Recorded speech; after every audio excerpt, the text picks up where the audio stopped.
Did you start the record? I started to record, yeah. Okay, this meeting of the Zoning Board of Appeals is taking place on November 14th, 2024 at 6:30 PM at the City Hall in Greenfield. Chair statement.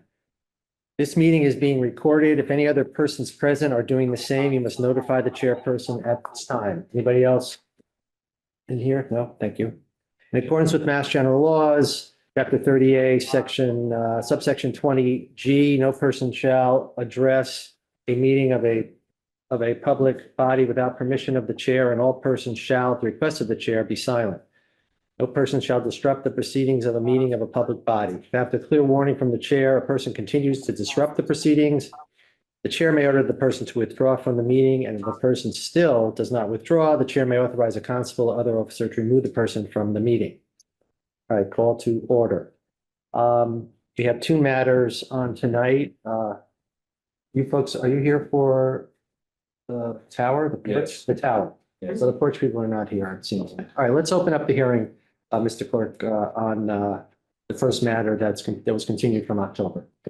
The application of Alex Geyer for property located at 9 Pine Street, Assessors Map 89 Lot 2, which is located in the urban residential RA zoning district for a special permit pursuant to sections 200-6.1C, 200-8.3, and 200-8.4 of the zoning ordinance in order to allow a 20% reduction of the required front yard setback and expansion of the existing porch at this location. Is anybody here for that application, either online or here? Everyone up there. Eric, we're still in the hearing phase, is that correct? That's correct. The hearing was continued. I did try to contact the applicant many times to find out his intent for today's meeting, but never heard back. All right, so it's still in the hearing stage where time isn't running, but by the next month, we may want to take action, but my recommendation would be just make a motion to continue the hearing until next month. Give them a chance to do what it is that they're trying to do. So, and I'll second that. okay, I'll make the motion. Second, any discussion? All in favor, say aye. Aye. Let the record reflect that it is unanimous. Okay, so that moves us on to the next application. Mr. Clerk. Application of Verity Wireless LLC for property located at 112 Newton Street, Assessors Map R24 Lot 11, which is located in the general commercial GC zoning district for a special permit pursuant to sections 200-4.9C3, 200-7.14, 200-8.3, and 200-8.4 of the zoning ordinance in order to allow for the construction of a new communication structure comprised of ground-based equipment cabinets and antennas mounted on the top of a monopole 170 feet in height at this location. Okay, and sitting on the panel are Mark Maloney, Debbie Jones? Jim Nguyen, Peter Wozniak. David Singer. Okay, who's here representing the applicant? Verity? Hi, George Janis, Okay, Guide Acquisition, Verity Wireless LLC, referred to as Verity. okay, I'll be joined by Steve Hubbard, the owner. He is there. Attorney Michael Rosen from Roberto Israel Weiner. attorney. Attorney Michael Cronin from Roberto Israel and Weiner. And I believe Peter Marchant from SAI, representing AT&T, and Lou Hodgetts from Divine King. Okay. Who did the plans. Okay. Is an engineer. George, you want to sit here? Sure. So I just want to start off by saying that welcome everyone to the hearing. There are two things that have come up, and each of those things would require a vote of this board. So I'll put them out ahead of time so that we don't get into the presentation part of the hearing just yet. The first thing is that I would like to put before our board a motion to order a peer review study of the tower. And so that If that were to be successful, then it would take some time to do that. So the question is, would it make sense to continue with the hearing tonight? And the second piece is that we learned several days ago, and I know we have passed that information on to everyone, that there are a group of abutters who are organizing in resistance to this. And the notice procedure is kind of a short notice procedure. So I'm going to ask my board to vote to, now that we've opened the hearing, to continue the hearing for a month to let that group do what they need to do and to be able to actively come here when the presentation is made. So having said that, is there anything that you would like to say from the applicant's point of view? Certainly, Mr. Chair, this is Attorney Michael Rosen on behalf of Veridian AT&T. So two things. The first is with regard to peer review. I would let you know that the tower itself and the issue that you are seeking to have peer reviewed, my understanding is the collapsibility of the tower and the fall zone variance. And the tower is designed by a company called Valmont. And at our interdepartmental meeting with the city, it was requested that we go and get an independent engineer to review the design of the tower.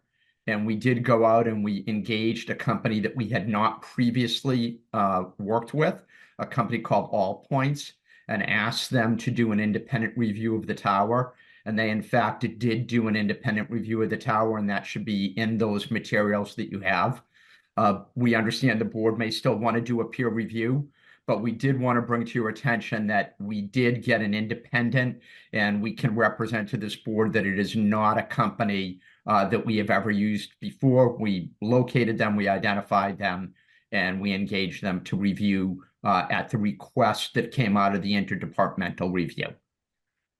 So on that point, if you want to discuss that point, and then I have one on the group of individuals. Was the group you hired a structural engineer?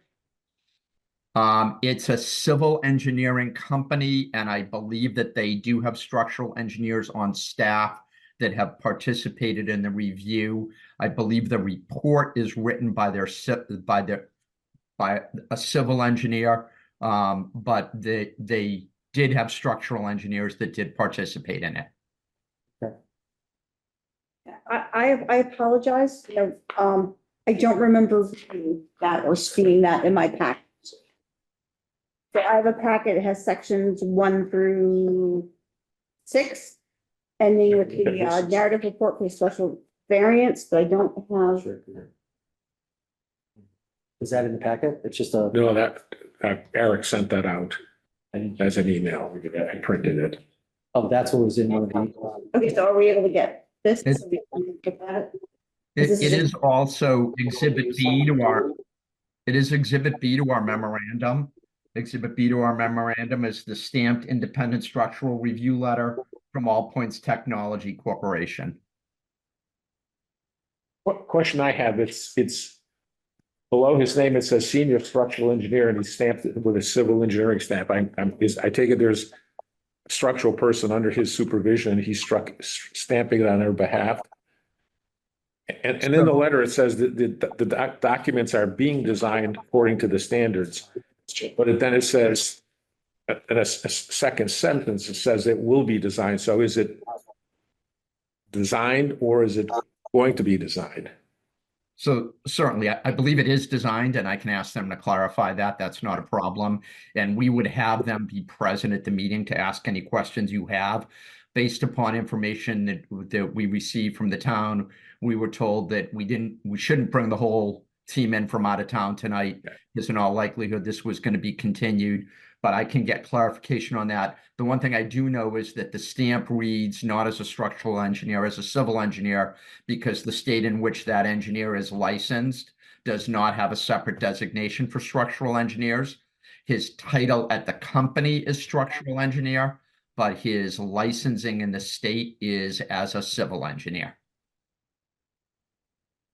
In the ordinance, it says that whatever drawings are going to be stamped are Massachusetts PE. So I assuming all the documents that eventually would be used are all going to be stamped by Massachusetts PEs.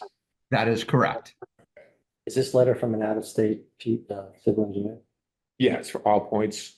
Where the, Yeah, I was trying to answer his question. It looks like, Waterford, Connecticut. Says it meets all federal and state requirements. so, here, I'll start to speak. Yeah, Go real ahead. quick, just to answer that last question, the individual that signed the letter is in fact Massachusetts. Thank you. You're welcome. So there's different layers of this whole idea of getting to the bottom of whether this is safe or not. And the most important piece is that you're asking for you're asking for a waiver of the safe distance from the top of the tower to where it lands, where normally we would ask that at minimum it be the same distance as the height of the tower. So if I look at the circle, that tower collapses completely, it's going into Freeman Road. So to me, that's an unsafe event. However, I think you're trying to say to us that you have developed, or since our ordinance was written, there has been developed technology where the lower part of the tower holds on firmer than the top part of the tower, so that that's the part that breaks and the whole tower doesn't fall down, which is fine. And we understand that. And I'm not saying to you that that not be the reality that you're presenting. The thing for me, and I'll let the board speak to it as well, is that the safety of our citizens comes through us. And while you make representations to us through your application, it isn't really it's not a legal proceeding where people are under oath or things are sworn under oath. And so we're getting information from you that's given to us in good faith, of course. But I think it behooves us to have a peer review so that we have somebody on our team who we can talk to, we can get all the impressions that we need to study what you've done and give us an explanation, and also help us to ask you questions about things that maybe our expert thinks are worthy of asking questions about. So I don't want you to feel that we don't trust that you did what you did and what you presented to us, because I'm taking the position that you act in good faith and that what you're presenting to us is your honest attempt to present us with the information. But I don't think that's the same thing as what our duty is as members of the Zoning Board of Appeals. So I think there's a distinction. Mr. Chairman, I don't in any way disagree with you. I think the only request that I would ask, if this board does in fact choose to go forward with a peer review, is to ensure that the person that you engage does have experience with wireless telecommunication. That's fine. I mean, so thank you. So you understand, I appreciate that. Now, Absolutely. now, any other members do any other members want to add what I have to say? Do you agree or disagree with what I'm saying? Can I hear some feedback? Yeah, I'm in agreement, and I think requesting that we make sure that this person has the right experience is very reasonable. Okay. Ideal, really. Now, Peter, we were talking a little bit, and there was a question, if you want to raise it better than me, that my sense is from an email today that your plans are not the final plans, because you're waiting. It's like a chicken and egg thing where Yes. we want you to give us your final plans, but yet you don't want to put final plans in where we'll condition it on something else. And I get all that. But I guess the question is, if we got a peer review of the type of person that you asked us to get, and we all agree that that's appropriate, what is our expert looking at? If they're looking at plans that aren't firm plans, is that going to be an effective peer review? So my opinion is yes, it would be, and I think that your peer review consultant would be able to advise you and tell you, if I saw this on the drawing, I would sign off on it. If I saw this on the drawing, or I saw that on the drawing, and it would, as you just said, it is a little bit of a chicken and an egg. But we would expect that the materials would be sent to them. They would provide you with questions or comments. We would then send them to Valmont and All Points. We would ask them to answer those questions and comments to the satisfaction of your peer review consultant. I've been involved in these where the peer review consultant might actually communicate directly with Valmont and ask them to make modifications or changes. And then those would be presented as final plans to the board. If the board then approved them, it would be on the condition that those plans are stamped and approved with no further modifications. Understood. Peter, do you have a? I have two things. As I said, at some point, there'll be a set of documents and calculations that the peer review engineer would be working with you. That would be the set, that would be the working documents to perform the peer review. Correct, and our team can provide those to the peer consultant. I actually went through all of the calculations with them on a Monday afternoon. So they would have all of those materials based upon the plans that are currently drawn. They would go through all of the calculations, and they did it under both standards, the current standard as well as the standard that is about to be adopted and will be effective in about a year, which is more stringent, and it's designed to the more stringent. But they would have calculations for you. I think they're version G and version H, and they would have calculations for you under both standards.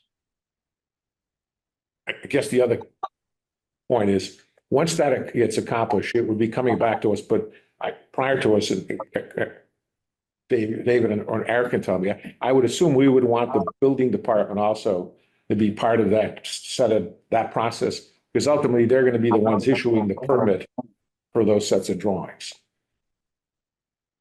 Yes, we can include the inspector of buildings in the review. Yeah. Okay. Eric, do you think we need to make a specific vote do we just make a general vote to have a peer review done, or do we make it specific to something more? A general vote, there's procurement processes that need to go on the city side to to get a consultant on board. So a general vote would be sufficient. Okay, based on what Attorney Rosen said, can somebody make a motion for the peer review and some, like, who would be a structural engineer, and they would look at what?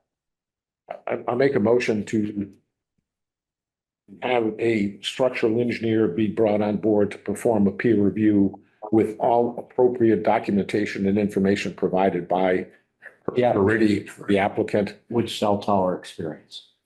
Yes, with cell tower experience.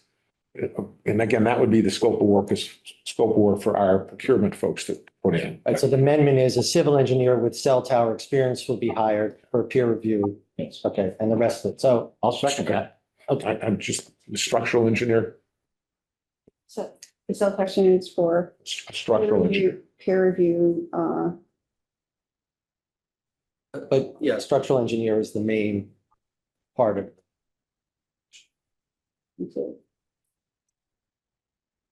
So it's to hire, again, Peter, you're okay. It's a structural engineer who has some expertise in cell tower construction, Yeah, structural engineer with cell tower. construction experience. Okay. Cell tower construction experience. All right, say that fine. Under the conditions that you propose, that they'll be provided with the plans and they'll do it according to Calculations. and our zoning, everything will happen according to our zoning ordinance. All right, second from Deb, any discussion? All right, I'll go around. All in favor, say aye. Yes? Aye. Deb? aye. Aye. Aye. Aye. Let the record show it was unanimous.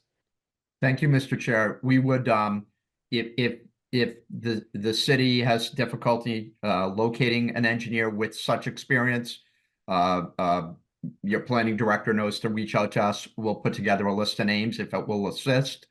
And once you have them engaged, we would hope that it would be before the next meeting. And we would, if you let us know who it is at that time, we'll deliver all the materials directly to them and make ourselves available to answer any questions that they might have, so that if they can do the review and be prepared to have a meaningful dialogue on December 12th, we'll do everything we can to prep them and have them ready. Okay, thank you. You're welcome. All right, the second piece is, so in that regard, Attorney Rosen, would it serve your purposes if we didn't have a peer review analysis by December 12th to still come in or to still come here and make a presentation?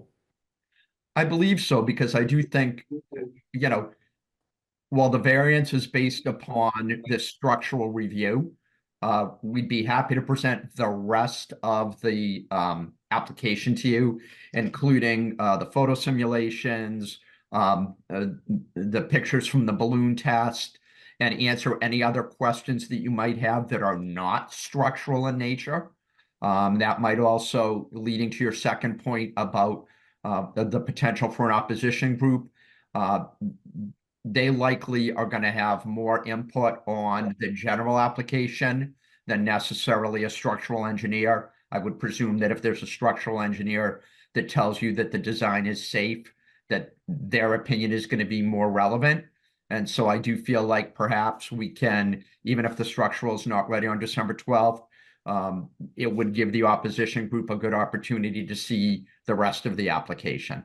Okay, so I just wanted to know that because the next motion that'll be coming up would be to continue it to the 12th, but I'm not going to continue it from the 12th if the group that called me feels they're not ready to go. I'm going to give that group a month. And then we're going to start moving ahead. That's number one. I just want to put on the record, though, for the applicant, and I'm sure you know how this works, but just for the public, that there are three things that the zoning board has to determine in a positive way in order to grant this permit, besides the variance. One is that that the applicant clearly has demonstrated that no existing or approved structures can accommodate the wireless communication devices planned for the proposed structure. I know there are things in your application, but that's a finding that we have to make.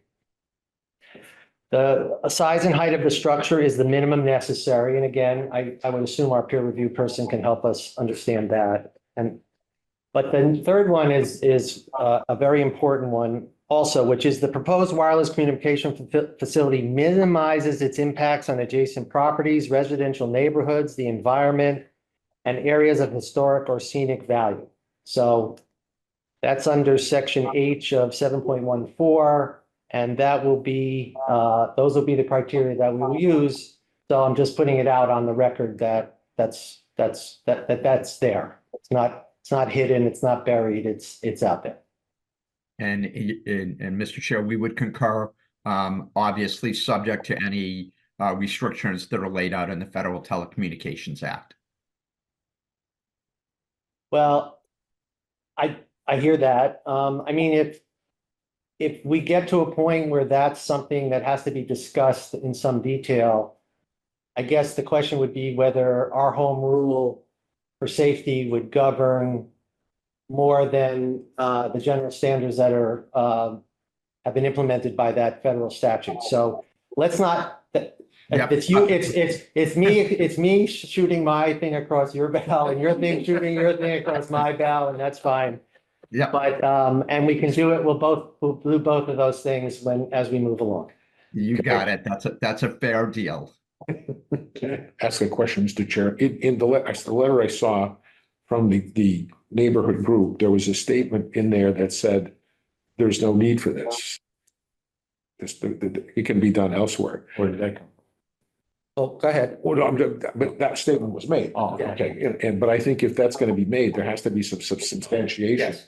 So we ought to, when our motions say to the neighborhood, you have to come in to address that statement by them. Or address all of your concerns. Well, oh, yeah, but I'm thinking of that one in Okay. particular. All right. So I'm sure they'll do the others, but you know, to what degree do we need to have them prove to us that statement is adequate for, you know, on their behalf for us to say, no, we're not going to issue you a permit. Okay. That's more like a friendly, it's more like a helpful. Yeah. It's helpful information for the group. Yeah, exactly. I mean, why don't you make the motion? So can I just had two comments, if I might. The first is a number of you have mentioned an abutters group. My understanding is none of the opposition is actually an abutter or an abutter within 300 feet. They're not on the abutter notifications. So I would ask that the record reflect perhaps that it's a neighborhood group as opposed to an abutter group, because the term abutter has a particular meaning under state law. And the second is if they have submitted anything in writing already, since it is public and they've submitted it, could we please get a copy? And if anything else is submitted, if we could ask that as things are submitted, they're sent to us. We'd love to be able to get meaningful answers. And if we don't see the letter until the night of the meeting, we will have wasted the board's time and everybody's time for the next 30 days. Understood. Eric, was that letter not sent out to somebody? I will double check all emails. It was a crazy day today, so I will confirm that tomorrow, and if not, the group will, Michael Rosen and his It'll group go out tomorrow. It'll go out tomorrow. You'll see. will get it tomorrow. Appreciate, thank you. Okay, that's fair. And that's how we work here, by the way. Yep. Okay, made a motion. I'd like to make a motion that the neighborhood group or whatever their Let's call him a neighbor. neighborhood group submit as part of their statement that there is other ways of providing the same service, that they provide the appropriate documentation that would make their case, whatever that might be. I'm not sure what it would be, but they should come in, whether it's the FCC or whatever other document the applicant might have put in and say, okay, we reviewed that. We now want to have that, we're challenging that. Okay. I have a second on that motion. Second that. Any discussion? So we're postponing the hearing till next month. Mhm. With that proviso. Okay, all in favor, please say aye, announce your Aye. vote. Mark Maloney, aye. Debbie Jokes on? Jim Nguyen, aye. Peter Wozniak, aye. David Singer, aye. Okay. That ends meeting on that stuff. Thank you all for showing up. Thank I'm you. glad we were able to communicate enough so that you were prepared for these two votes. Eric, do Yes, you sir. have Yes, I don't think you took a vote to continue the public hearing, did you? No, we did not just say, Eric is correct. We did not include that in his proposal. All right, So we let's do should it again. actually do that. I'd like to add another motion for the previous ones that we postpone the meeting till December So 12th. you want a motion that says we're continuing the hearing till next month? Yes. Correct. Okay. Second, all in favor, say aye. Aye. Any opposed? Let the record show it was unanimous. Thank you, Okay, Mr. Chair. Thank you, members of the board. look forward to working with all of you. Thank you. Yeah, thank You you very as much. well. And happy holidays to everybody. George, thank you. Thank you. And happy holidays to you, sir. Happy holidays. Thank you. Thank you, folks, for coming. I think it's important that you come and see things live so you can appreciate how the meeting works if you intend to be here next month. Can we point out exactly there, that line is for underground? Talk about the zoning ordinance? Yeah, 112 Newton Street. Literally the physical location where the Yeah. proposed tower is, not the ordinance, but the map. yeah, the map. Yes. Okay, that, Can say. no, hold that thought for Yeah. a second. Okay. Eric, are we able to produce a application packet, at least one packet for people who are concerned about the specifics of the application? Generally, we have, the notices that people can come in and view the application materials at any, between business hours, 8 to 4. We generally don't create packages for abutters, but for this neighborhood group, we can do that. Okay, Well, actually, I believe I have everything electronically because they resubmitted it through an email today. If no one has any objections, I'm happy to give them my packet. The I computer, have everything electronic. she looked it up on a computer and this. Please be recognized. I understand. Well, that's my fault. Okay. All right. You'll have enough time, honestly, to tell us your concerns. So through the process, through the zoning process, the applicant sends us an application which has all the materials that we're discussing. Eric Turag, our planner, is telling me, and I do remember that in the letters, that you would have a right to come and look at them anytime during the day. You could take a camera and make copies of them, but sounds like one of the zoning board members is actually willing to share with you some of the materials, but we can't represent to you that ongoing, we're giving you all the materials, okay? So you're gonna get what the original application packet is, so you can see where the location is, which I totally appreciate, because I had to look at a map and figure it out myself. And also, the zoning ordinance is 7.14 in our zone, Greenfield zoning ordinance. If you Google Greenfield zoning ordinance, you'll see it'll come up. Scroll down to 7.14, you could read that ordinance. There are other sections that talk about how to do a special permit, but that one in particular. And so that's what our job is to take that ordinance, match it up with the information that's given to us, listen to things that you folks and other folks say to us, and try to make a decision that's appropriate. That's fine. We got the letter, sent through certified mail. The our butters were at 97 Newton Street. So you are in a butter. Okay. Yes. I am as well. Yeah, okay. So a neighbor butters, I mean, a butters does have a legal significance, but that's for a later date. You know, if there's something further along that you need to worry about, but neighbors of butters, just use neighbors. That's a nice one. Yeah. And it probably do have neighbors that are included with that. May not be a butter, so it's probably bigger than the butter. Okay. I'll give you any other questions that you have? Okay, so this room on December 12th. The way the process works is it's going to be somewhat tedious to make presentations, answer questions, things may be stalled based on looking for information. You're welcome to come here. You're welcome to come through Zoom. Your opportunity to speak there'll be times for the public to speak and you'll be given an opportunity, ample opportunity to speak. If you want to send things in to the planning department, send them through Eric. He will disseminate them to us. Okay? And I think, you know, just so you understand that this is the room, this is where it's going to happen, either there or here, and at some point we'll have cause to make a decision. Okay. All right? Happy Thanksgiving to everybody. Thank you. But Eric did say that Debbie could share the map. Eric, everything in here is public record, correct? Everything you mailed to us? Correct. But again, I can't guarantee it's a complete, it's the meat of the application, but it may not be everything. So it's your duty to go into the office and say, Eric, I want to see every communication that you have. Look at it yourself, okay? This is just a courtesy, because it's to kind of get you started on what's going on, okay? So this is everything we received Steve, several on our months ago. opening Anything that's statement, come do in we need since to that's add a not- disclaimer at the end? We received all. The chair statement That, you know, meetings being recorded, et cetera. what will be the disclaimer? Disclaimer, you have to give us your name and address before you're allowed to speak. We've had arguments with people in the past on it's just a couple. Yeah, but that, It's a this chair courtesy. statement is just let people know that by the force of law, they can be thrown out of the meeting. Yeah. The idea of giving your name and address is the protocol of making representatives. Okay.